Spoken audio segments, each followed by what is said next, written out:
Welcome back, Covenant Canon fans. I'm Nakai Vodar. And I'm Major Thesk Darram. And here we're doing a first of many Q&As where we read out questions from you guys, the fans, and give out our inputs. So without further ado, let's get right into it. And also, apologies if I botch your names. Bob Smith asked, how did you first get into Halo? And what made you decide that you wanted to make content regarding Halo? Well, I first got into Halo when I played Halo 2 with my neighbor's friend, and we were playing through the Arbiter campaigns, and playing on, I got really invested into the Arbiter and the Elites themselves.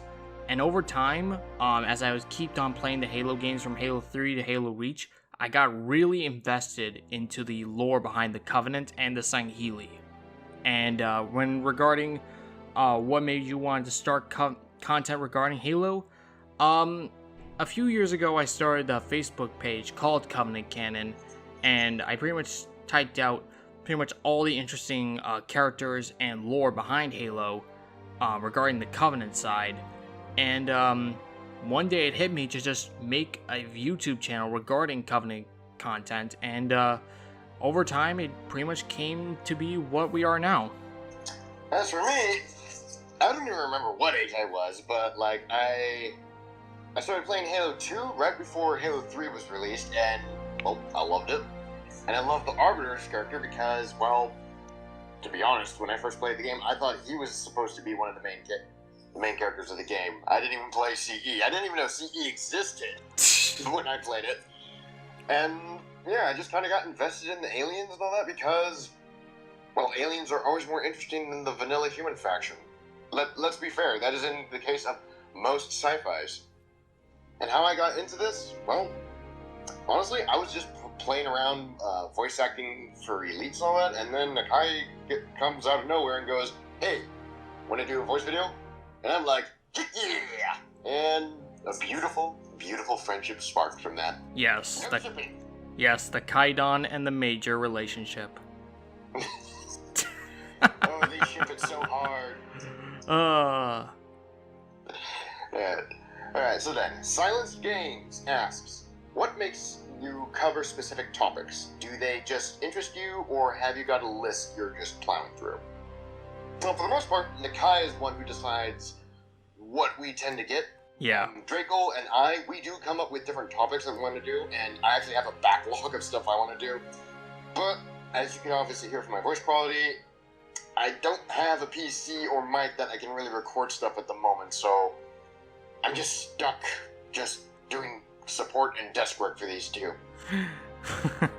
And for me, it's pretty much what I feel when it comes to making specific videos. I pretty much, what goes in mind, what I've been thinking about while I'm at work or when I'm at home, and pretty much when I'm playing through specific games or watching any Halo content such as Halo Legends or Forward Unto Dawn, pretty much anything that really pops to my interest, and I just want to make a video it, and yeah, that's pretty much how I pretty much get through making video content.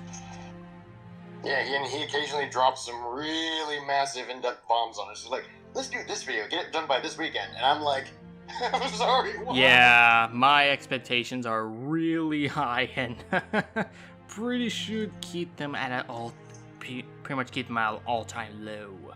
Yeah, I'm just glad you're not into Warhammer 40k lore, because if you tried doing stuff with like that, we would basically be making like 3-hour-long videos. Oh my god, parts. No. No. Alright, forgive me if I really botched this name. Sofisk asks, do you think we could hear more about Robo Tom's story and how he came to be the shipmaster of the Long Night of Solace? He must have been a really special to get a CSO class ship. I'm gonna just butt in here and say I'm fully confident in no, because that story has already kind of concluded with his death, minus a little bit more, writing from Spartan Games with fleet battles. I can't imagine 343 really wanting to go back to him because, let's be honest, he really doesn't contribute much to the overall story, minus some interesting tidbits. So I'm pretty confident in saying no. We'd probably get a story about Zaitan before Ro. Yeah, I think that's basically impossible. Yeah. But yeah, in a more realistic sense, I don't think we'll be able to see a full Robo Tom story from any other Halo media besides from Fleet Battles. But we could definitely do like a video on him, like an in-depth video on him. And it could have been, and his story of how he got the Long Knife Solace, which is pretty much true. He must have been very special to get a CSO class supercarrier, but besides from what we got from Fleet Battles, any other story beyond that is very unlikely. Alright. Gabe the Ascetic asks, what elite armor do you want on Halo Infinite? I would definitely want the Ascetic armor, obviously, in case you haven't noticed. Well, of course. For me, that's a tough one, because, like, okay, it all depends on, like, if playable elites are coming back, like, what body style they're going with. Now, I can perfectly imagine them doing, like, reimaginings, depending on, like, what body type of Sangheili they choose. But in general, for me, I'm definitely going to be going with the basic boy combat harness, because, I don't know, I've always loved just the kind of basic combat harness. Maybe if they have something kind of, like, heavier looking, like an assault armor, I might mix and match, if mix and matching is allowed. Yeah, like in Halo 3. But overall, for me, I definitely prefer armors that feel a lot more basic, a little bit more like, it feels like rank and file soldiers rather than specialists. That's just me, though. For myself, of course, I want the Invader armor back. The Invader armor was the best armor in Halo 2 Anniversary's multiplayer. That is my armor, boy. But no, besides from the Invader, I would say I would like to see some of the more post-war era armors, like the Storm, the Zealot, the Warrior armor. Pretty much, I would pretty much like to see like all of them. Well, probably not gonna be realistic. All the armor sets we've seen from Halo 3, Reach, and H2A, and pretty much all the stuff we got from the post-war stuff. But the likelihood of that happening is probably at all-time low, but who knows? Given that they said microtransactions will be a thing, they could splurge out armor sets. That's true. But yeah, I would pretty much like the Invader armor. And some of the Halo Reach armors, like the Zealot armor and the Field Marshal armor, because those feels really unique and pretty much centered towards their respective positions. And on that note, let us shill out our combat harness videos. Yes, we worked really hard on that. Yes. So you should absolutely watch it. Yes, watch it. Watch it now. Screen above. Alright, Pack Hunter 117 asks, I have a question.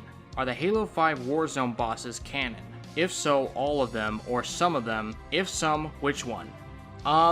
They are all canon, just, like, it just depends on, like, if they're alive at the time or not. Like, yeah. All of them are canon because the Warzone simulation is meant to simulate all sorts of threats that exist for the UNSC. Like Jewel and Dama and all that. Like, you know, by the time you actually play Warzone, you probably played through Halo 5's campaign, in which case Jewel is very dead. Yes.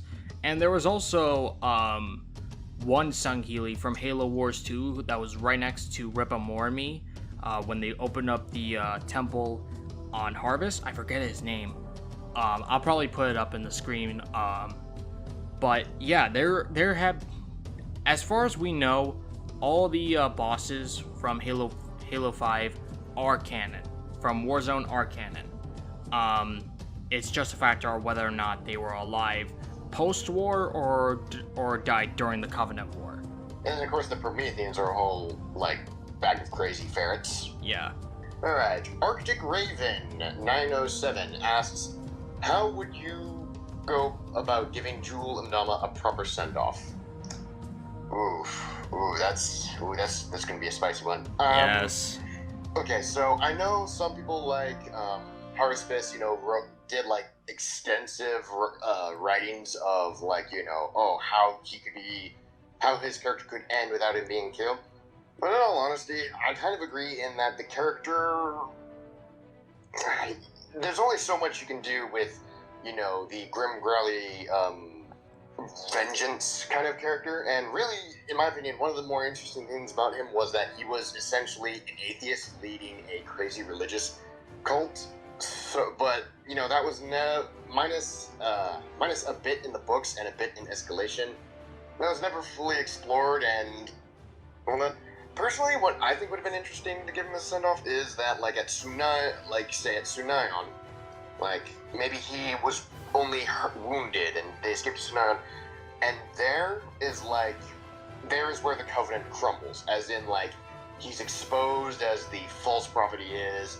A lot of the elites, see that he is a terrible war leader, and everything just collapses around him as the Arbiter and his forces show that their way of life, their ideology, will stand where his just crumbles. Yeah. Pretty much. I always imagined Jewel Mandama would have been better killed off in Tsunaion. I would imagine when he was actually killed off, he was wounded and escaped Kamchatka and pretty much did like a hell of it. Let's attack St. Helios, and pretty much made Tsunaion his base of operations, and pretty much, like you said, Thesk, as the Swords of St. Helios attack Tsunaion, he's pretty much revealed as a false prophet, especially when like the Guardian shows up and just destroys everyone. And that would be a perfect, like the Arbiter said in Alliance, as the Covenant would see their holy isle rises from the sea and forsakes them. That was how the Covenant die, and I think that would have been a better send off for Jewel and his Covenant and at Tsunaion at that point. I do think it would be a bit of I'm kind of mixed on the idea of Thel himself killing Jewel. Like, I'm mixed on it. I think on one hand it would feel a bit too, too much fan service. But on the other hand, Jewel has caused a lot of grief for Thel, so that could also feel pretty cathartic. Yeah, but I would also think that he would I think a more proper send off with him was he being killed off by Prometheans, or better yet, a Guardian Blast. Pretty much, a Guardian Blast shooks him and impales him by a spear or something.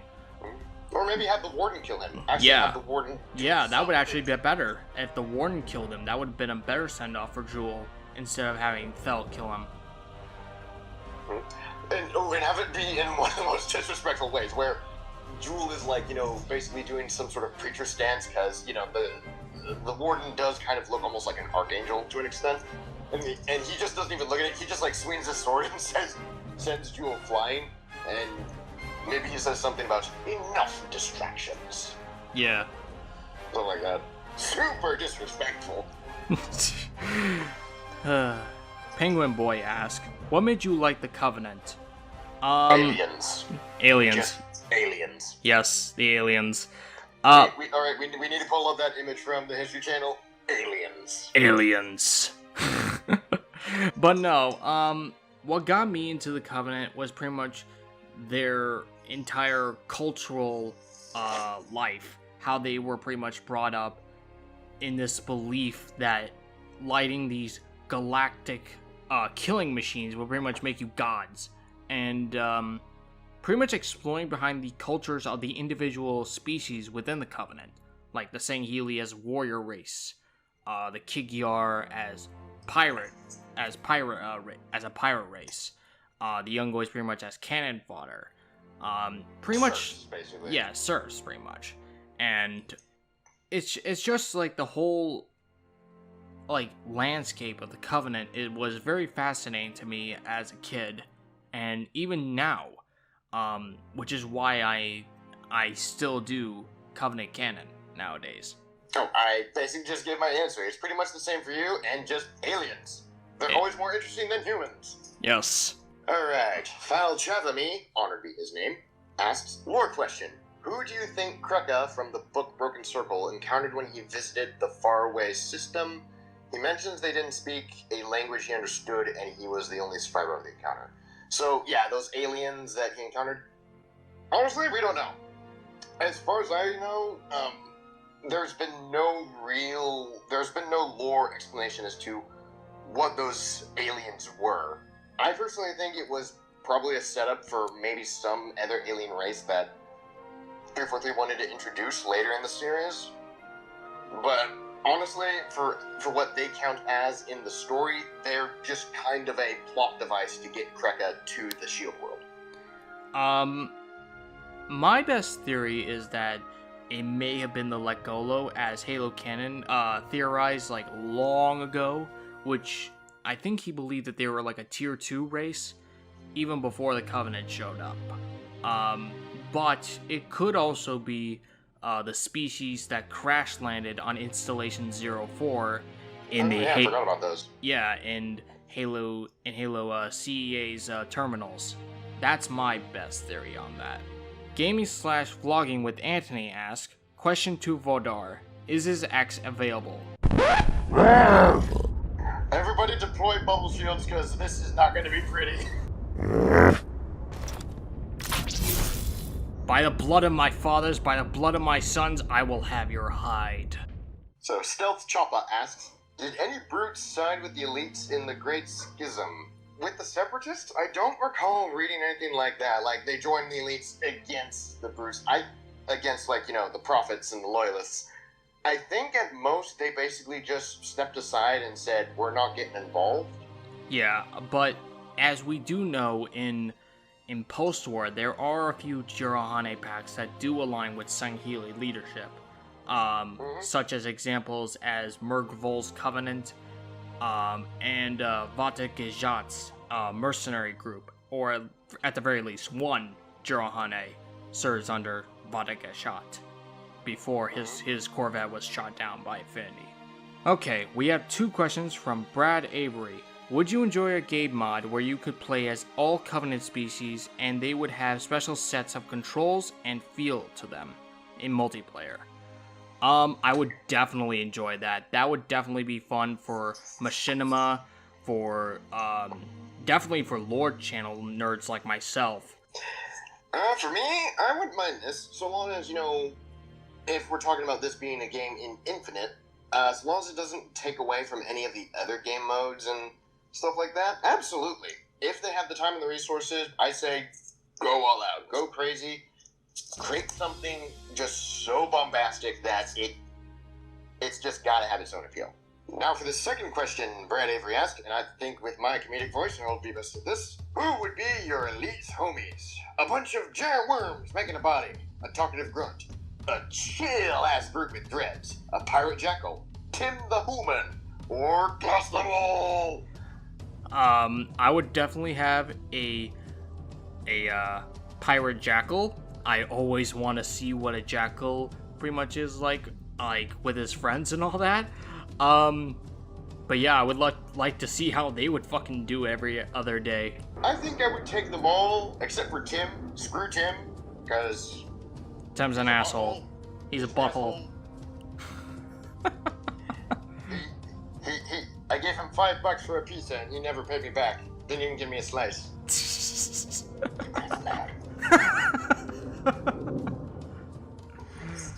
Alright, even Rachkella says, what did Thel Vadami do with his fleet before Reach and CE, of course? What Thel Vadami did with his fleet, before arriving to Reach, he was pretty much off destroying numerous different worlds for the Covenant. He destroyed Chamber, he destroyed, and I believe it was 6 other worlds before Reach. At the least. Yeah, at the very least, and killed like 1 billion human lives at the process. Hmm?